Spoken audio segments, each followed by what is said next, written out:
Hi there, Rob here, and just a little update to a previous video, drawing in large detail, just to show a little trick you can do if you get a situation like this.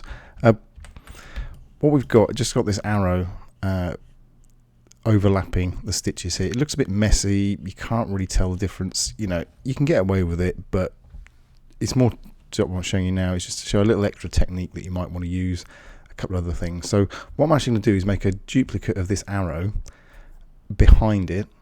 I'm going to make it white and give it a white outline so it blocks out, just gives a little bit around where it goes over the circle here and here. So this is my arrow here, which is called the arrow to poppers. So select, copy, and then paste in back. So I've got this copy here behind it and it's selected. Now what I'm going to do is use this command object path outline stroke, and that's going to change a stroke into a shape. So it basically draws around the stroke as it is. Now this is an arrowhead stroke, so it's got the basic line and got the arrowhead at the end. So what it's going to do is actually draw round it. I'll zoom in a little bit there. You can see how it's drawn the whole shape.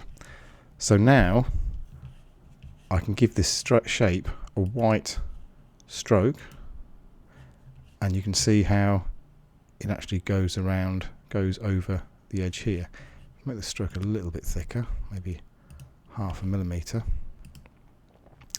And you can see here where I've got this bit overlapping here. This is because the mitre, as it's called, the join here, is a very sharp point. So if I select my white arrow, and then all I need to do is in my stroke panel, if I just make sure that my corners are rounded, you see it disappears. If I make the colour of that something that stands out, you can actually see that's the actual colour. So it's basically overlapping or going around the whole of the arrow. Now I'm going to keep the two objects separate. So I've got the background arrow and I've got my original line arrow. Just there where we've got the arrow there, I'm actually going to fill that bit in. Actually, make that stroke white and fill it with white as well, so the whole thing is white.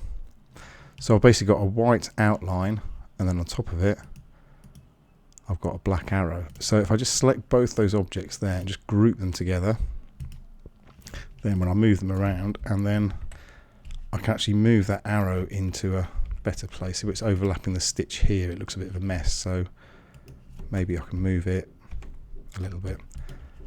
There, that looks a bit better. So it's overlapping the white arrow behind, or the white outline arrow behind is overlapping the circle.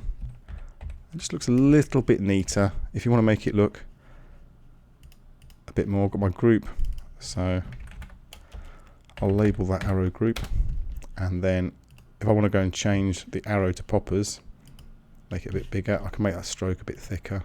That's the outline in white. And there we go. All you have to be careful of is just where it's overlapping here, this white. There will be a bit of white here. So you can just bring that popper to the top so it overlaps, but that's a lot better there. So just a little bit of finessing thing just to make it just that little bit extra, and an introduction to the outline stroke, which converts a path or a line into a shape. So you can also do things like draw a line, make it very thick. If I give it a rounded cap there, so at the moment it's a line with a rounded edge, it's quite thick, 10 millimeters thick. If I go object, path, outline stroke, it converts that into a shape, which is now this kind of lozengey shape, like that. So that's the outline stroke command.